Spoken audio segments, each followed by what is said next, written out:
There is something about the observance of All Saints that captures and stirs the imagination. The image with which we began worship this morning is of a great congregation of God's people gathered around the throne of God, offering worship and praise.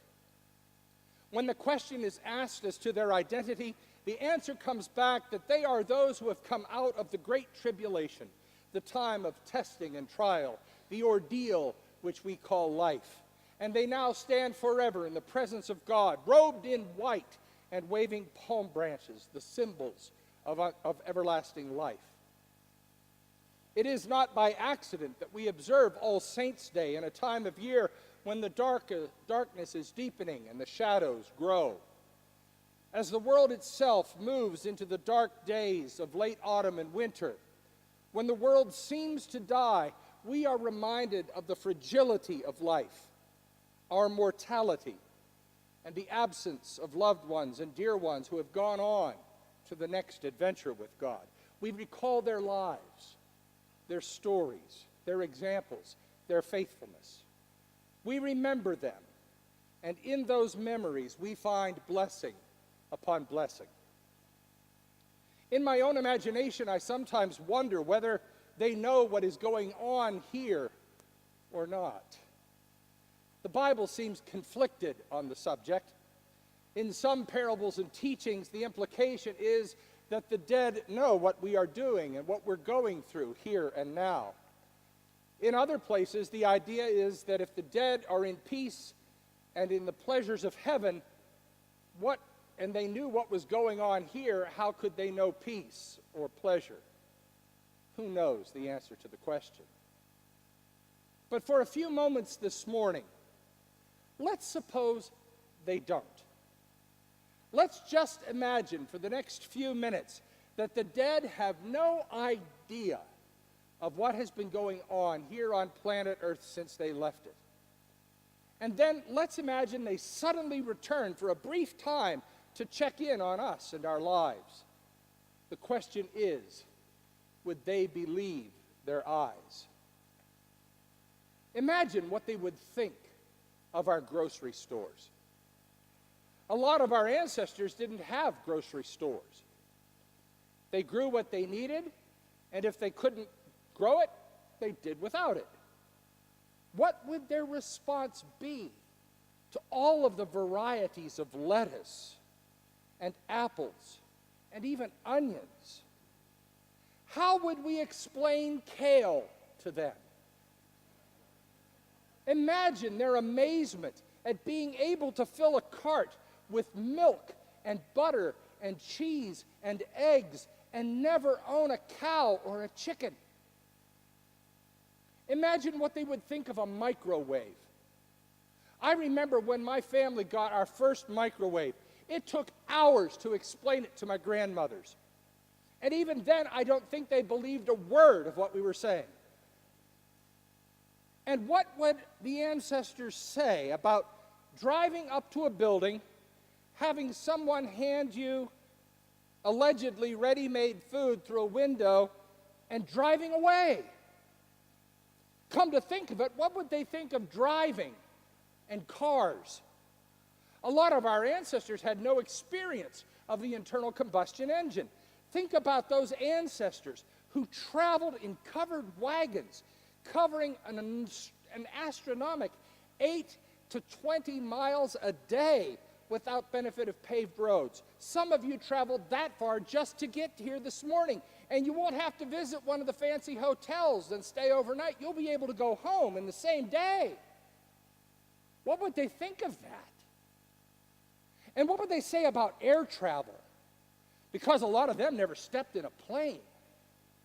What would they think about driving across the Atlantic Ocean in 5 or 6 hours? Imagine talking to a Plymouth pilgrim about, oh yeah, we just flew to England today. Well, how long did that take you? Oh, 5 hours with a good tailwind. It took them months. And what would they think of our houses? What would they think of our furniture? What would they think of all the machines in our houses that make life easy? What would they Could they even conceive of heating and air conditioning? Turn your imagination loose and think about all the things we take for granted that they never could have imagined. Put a list together with your family and friends this afternoon. I mean, would they believe their eyes? Now bring your imagination to this corner, Southeast 2nd and Mulberry Street. What would our ancestors from 200 years ago have to say? Would they believe their eyes? I like to take some time every now and then and linger in this cross hallway that holds so much of our church history. I like looking at the pictures of the antecedent churches. I like reading the bronze plaques with the names of my predecessors and elders and leaders of churches gone by. Do you remember that we started out in a glorified corn crib over where First Baptist Church is now standing? People showed up early on Sunday mornings to sweep it out and clean away the things from what our animals had called it home on Saturday night. The pulpit was a dry goods box, and people sat on rough-cut slabs that had been turned into primitive benches. You could probably fit 8 or 10 or 12 of those corn cribs in this room alone. The little church on the hill was the next building, just down 2nd Street. And it was a glamorous palace compared to the corn crib. But compared to this, it was plain and simple. Other church buildings and congregations were built and established. They had beautiful and amazing buildings, but finally they came here, to this corner. And they built it back up bit by bit. They handed it on to us as an inheritance. And I wonder if they came back today, would they believe their eyes? There are those ancestors who would be amazed that we have a building in which to worship. They didn't. There are those ancestors who would be confounded that we can worship openly and freely. They couldn't. There are those who would be amazed that we sing hymns. They didn't. There were those who would be infuriated that we have musical instruments. They refused to. Carpets and cushions, stained glass and creaturely comforts. No fear of recrimination or dread at the idea of being arrested and imprisoned for worshiping God. Would they believe their eyes? The saints of God from ages past could not possibly imagine what their spiritual descendants would have today. We received it in no small part because they passed it on to us. There is an old saying that goes, if you see a turtle on a fence post, you know it didn't get there by itself. We are turtles, you and I.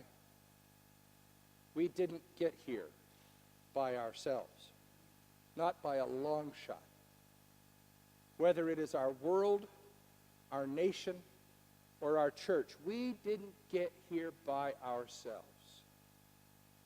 We had a lot of help. Our ancestors struggled and sacrificed so we could have what we have. To fail to remember that is to be a little too much like the prodigal son who asked for his inheritance before his father was dead. That's a level of ingratitude you never want to achieve. These saints of God, these children of God, just like you and me, believed and lived that belief, offering up whatever they had for the cause of God's kingdom.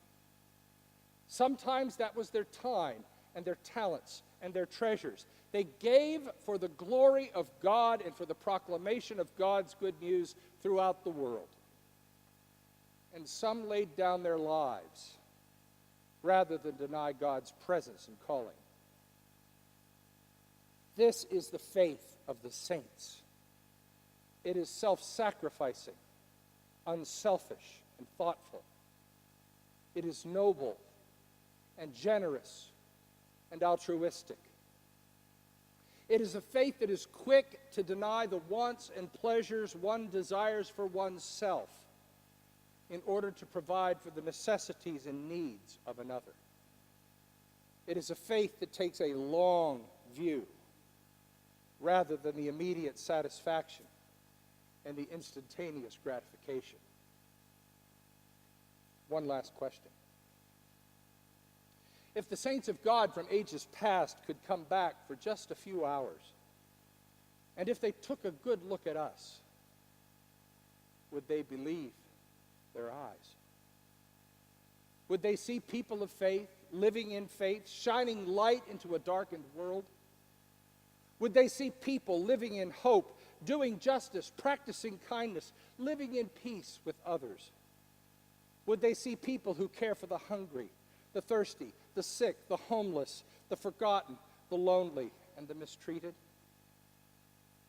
What would they see when they look at us? May we follow their example. May we live as they lived. May we practice our faith as they practiced their faith. And may their memory continue to bless us. And may we live so that our memory is a blessing for generations to come, for now and evermore. Amen.